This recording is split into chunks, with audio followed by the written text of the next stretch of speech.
Welcome back. మరో breaking చూస్తున్నాం. విజయ dairy పరిస్థితిపై బిగ్ టీవీ కథనాలతో కాంగ్రెస్ ప్రభుత్వం స్పందించింది. విజయ డైరీ నష్టాలపై సమగ్ర విచారణకు ఆదేశించారు సీఎం రేవంత్ రెడ్డి. గత ప్రభుత్వ హయాంలో జరిగిన అవకతవకలపై నివేదిక ఇవ్వాలని అధికారులను ఆదేశించారు. గత ప్రభుత్వ హయాంలో విజయ డైరీని దెబ్బతీసేలా అప్పటి మంత్రి ఒకరు తన కుటుంబ సభ్యులతో ఓ ప్రైవేట్ డైరీని నిర్వహించారు. టెండర్లే పిలవకుండా ప్రభుత్వ సంక్షేమ హాస్టళ్లు, రెసిడెన్షియల్ స్కూళ్లు, ప్రభుత్వ ఆసుపత్రులకు మాజీ మంత్రి డైరీ ద్వారా పాలు సరఫరా చేసినట్లు ఫిర్యాదులున్నాయి. పథకం ప్రకారమే మాజీ మంత్రి ప్రయోజనాలు పొందారనే ఆరోపణలొచ్చాయి. దీనిపై బిగ్ టీవీ కథనాలు ప్రసారం చేయడంతో మాజీ మంత్రి ప్రైవేట్ డైరీ వ్యవహారాలపై కాంగ్రెస్ సర్కార్ ఆరా తీస్తోంది. ఆ డైరీకి గత ప్రభుత్వం అందించిన సహకారం ఏ స్థాయిలో ఉందనే దానిపైన అధికారులు దృష్టి సారించారు. మరోవైపు విజయ డైరీకి పాలు అమ్మిన వారికి గత ప్రభుత్వం భారీగా బకాయిలు పెట్టింది. బీఆర్ఎస్ సర్కార్ ఉద్దేశపూర్వకంగానే పాడి రైతులను మోసం చేసిందా? మంత్రి డైరీకి లబ్ధి చేకూర్చేందుకే విజయ డైరీని దెబ్బతీసిందా అనే దానిపై నివేదిక ఇవ్వడంతో పాటు సమగ్ర దర్యాప్తు జరపాలని అధికారులను ఆదేశించారు సీఎం రేవంత్ రెడ్డి.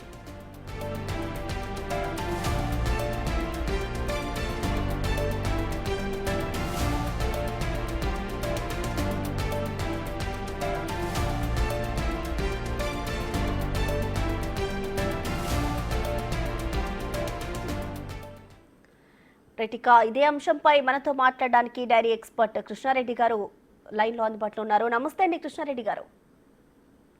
నమస్తే. నమస్తే కృష్ణారెడ్డి గారు, చెప్పండి. అంటే గత ప్రభుత్వ హయాంలో విజయ డైరీని దెబ్బతీసే ప్రయత్నాలు జరిగాయని, అందుకే ఇప్పుడు విజయ డైరీలో నష్టాలు ఉందని అంటున్నారు. మరి ప్రస్తుతం విజయ డైరీ పరిస్థితి ఎలా ఉందండి?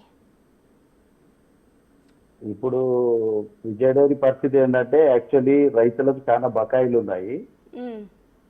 సో రైతులకు డబ్బులు ఇన్ టైంలో చెల్లించి క్వాలిటీ మిల్క్ తీసుకొని మేజర్ హైదరాబాద్ మార్కెట్ డెవలప్ చేసుకోవాలంటే అక్కడ రైతులకు డబ్బులు కట్టాలా, హైదరాబాద్ మార్కెట్ డెవలప్ చేసుకోవాలా. సో ఇంతకుముందు జరిగిన నష్టాలు ఏవైతే ఉన్నాయో అవన్నీ ఇప్పుడు కొత్తగా చైర్మన్ గారు వచ్చారు. వారికి అన్ని దృష్టిలోకి వచ్చినాయి. సో వారు దాని మీద ప్రక్షాళన చేస్తున్నట్టు నాకు తెలిసింది. సో ఇప్పుడు ఏంటంటే కొంచెం డైరీ ఎక్స్పర్ట్స్ తోటి అన్ని ఆలోచనలు కూడా చేస్తున్నట్టు తెలిసింది అమిత్ రెడ్డి గారు. సో మేము ఎక్స్పెక్ట్ చేస్తున్నామంటే ఇప్పుడు ఏంటంటే కొంచెం క్వాలిటీ మిల్క్ చేసి రైతులకు సకాలంలో డబ్బులు చెల్లించి మార్కెట్ డెవలప్ చేసుకొని ఇండియా లెవెల్లో గీ సప్లై చేయాలి. ఇప్పుడు తిరుపతి ఉన్నది, తిరుపతికి కూడా గీ టెండర్స్ మనం గీ ఎందుకు సప్లై చేయలేము? మనది #1 brand Vijaya in India. So ఇవన్నీ ఆల్రెడీ చైర్మన్ గారు దీని మీద దృష్టి పెట్టినట్టున్నారు. సీఎం గారు దీని మీద దృష్టి పెట్టి చేస్తున్నట్టు అభిపడుతుందమ్మా.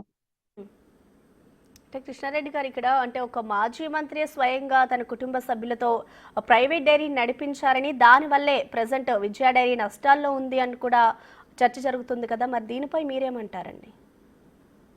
నేనేమంటున్నాంటే నా అభిప్రాయం ఏంటంటే యాజ్ ఎక్స్పర్ట్ గా ఇప్పుడు మనకు హైదరాబాద్ లో ఉన్న ఏవైతే గవర్నమెంట్ ఇన్స్టిట్యూట్లు ఉన్నాయో, ఎవరైతే గవర్నమెంట్ ఆఫీసర్స్ ఉన్నారో, అట్లీస్ట్ మనోళ్ళు పాలు తాగి మన ఇన్స్టిట్యూట్ లకు పాలిస్తే విజయ్ డైరీ #1 ఇన్ హైదరాబాద్ అవుతుంది.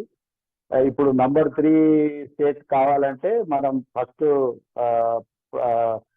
విలేజ్ లెవెల్లో మన ప్రక్షాళన కరెక్ట్ చేసి, మన సంఘాలను గట్టిగా చేసి, రైతులకు డబ్బులు టైంకి ఇచ్చి మొత్తం మహిళా శక్తి తోటి చేయాలని ఇప్పుడు సీఎం గారు దృష్టి కూడా పెట్టారు. మహిళలకు ప్రోత్సహించాలని. ఇవన్నీ బాగానే జరుగుతున్నాయి. కానీ ఇంతకుముందు జరిగింది ఏంటంటే ఇప్పటికి కూడా ప్రైవేట్ డైరీల పాలే గవర్నమెంట్ ఇన్స్టిట్యూట్ లో పోతున్నాయంటే మనం ఇంకా లోతుగా దీని మీద ప్రక్షాళన చేయవలసిన అవసరం ఉందమ్మా.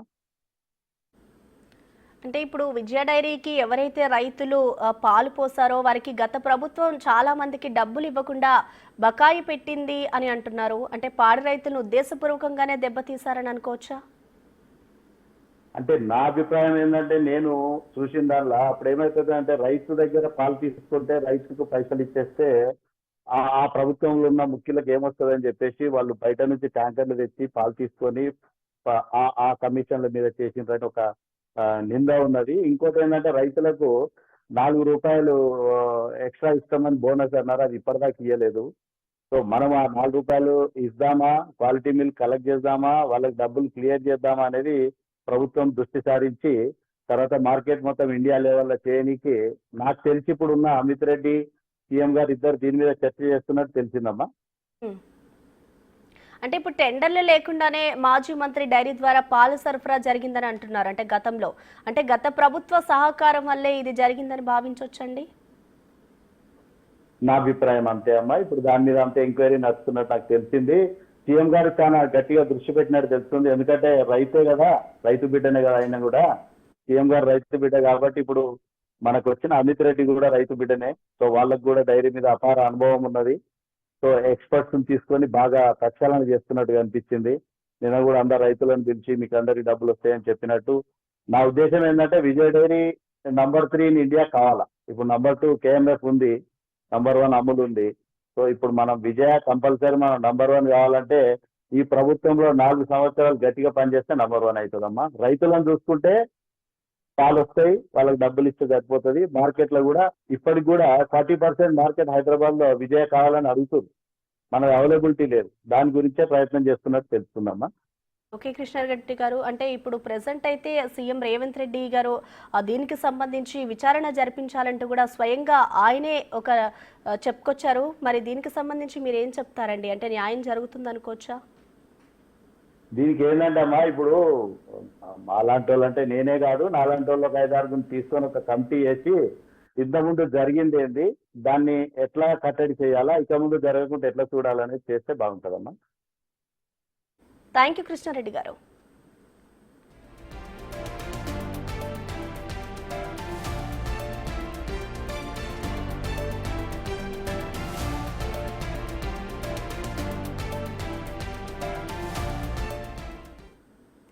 దీనికి సంబంధించిన కంప్లీట్ అప్డేట్స్ ని మా అసోసియేట్ ఇన్పుట్ ఎడిటర్ నగేష్ అందిస్తారు. నగేష్, చెప్పండి, ఆ విజయ డైరీ నష్టాలపై అయితే ఇప్పుడు సీఎం రేవంత్ రెడ్డి విచారణకు ఆదేశించారు. మరి దీనికి సంబంధించి ఇటు విచారణ ఏ విధంగా జరుగుతుంది అనుకోవచ్చు నగేష్? ఖచ్చితంగా విచారణ జరగాల్సిందని చెప్పి రేవంత్ రెడ్డి అభిప్రాయపడుతున్నారు. గత ప్రభుత్వంలో ఏదైతే అవినీతి అక్రమాలకు సంబంధించి డైరీలను కూడా గత ప్రభుత్వంలో ఉన్న మాజీ మంత్రులు వదలలేదు. అసలు డైరీ అనేది పెట్టకుండానే కొన్ని ఎకరాల స్థలం చూపించి అక్కడ నుంచి డైరీ సరఫరా అవుతున్నట్టుగా వాళ్ళు పేపర్లలో చూపించారు. కానీ పేపర్ వరకే పరిమితం. ఆ డైరీ పాల పేరు మీద వేరే డైరీ పాలన్నీ కొనడం, ఆ బిల్లుల్ని కోట్లాది రూపాయలు దండుకోవడం, ఇదే మొత్తం 10 ఏళ్ల కాలంలో ఆ మంత్రి చేసిన పనిది. ఎందుకంటే ఆ మంత్రి సంబంధించిన కుటుంబ సభ్యులు కాంట్రాక్ట్ దక్కించుకున్నారు.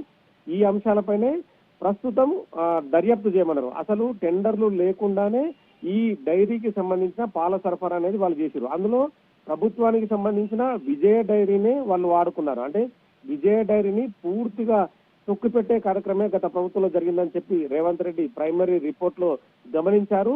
అందులో ఉన్న మంత్రి కుటుంబ సభ్యులు ఖచ్చితంగా ఈ విచారణలో హాజరు కావాల్సిందే అని చెప్పి ప్రభుత్వం భావిస్తోంది. దీనిపైన కూడా ఖచ్చితంగా విజిలెన్స్ కమిషన్ లేదా సిఐడి ఎంక్వైరీ జరుగుతుందనేది కూడా ఆ ప్రభుత్వం నుంచి వస్తున్న సమాధానం. అంటే సంక్షేమ హాస్టళ్లు, రెసిడెన్షియల్ స్కూళ్లు, ప్రభుత్వ ఆసుపత్రులు వీళ్ళందరికీ కూడా పాల సరఫరా చేసినట్టుగా చూపించడం, కోట్లాది రూపాయల బిల్లుని దండుకోవడం. ఎందుకంటే వాళ్ళు తెలంగాణ రాష్ట్రంలో భూములని వదలలేదు, ధరణికి సంబంధించి అవకతవకలకు పాల్పడి కోట్లాది రూపాయలు సంపాదించారు. ఈ పాల డైరీలు అలాగే బయట జరుగుతున్న టెంపరీ ఉద్యోగాలు కూడా వాళ్ళే సంపాదించున్నారు. వీటన్నిటిపైన సమగ్ర విచారణ చేయడానికే ప్రభుత్వం ఆలోచిస్తుంది. ఈ క్రమంలో డైరీకి సంబంధించిన కోట్లాది రూపాయల నష్టం జరిగింది. విజయ డైరీలో ఎక్విప్మెంట్లు లేకుండానే పూర్తిగా నష్టపరిచారు. విజయ డైరీ అనేది తెలంగాణకు సంబంధించిన బ్రాండ్. విజయ డైరీ పాల ఉత్పత్తులు కావచ్చు, నెయ్యి కావచ్చు, మిగతా స్వీట్స్ కావచ్చు, అన్ని పెద్ద ఎత్తున జరగాల్సిన కార్యక్రమంలో కూడా ఈ ప్రస్తుతం ఏదైతే గత ప్రభుత్వం ఉందో గత ప్రభుత్వం పూర్తిగా లేకుండానే విజయ డైరీని పూర్తిగా నష్టపరచాలనే ఉద్దేశంతో చేసినట్టు కనిపిస్తుంది. ఈ క్రమంలోనే రేవంత్ రెడ్డి దృష్టి సారించి నిన్న సాయంత్రం సమీక్ష జరిపారు.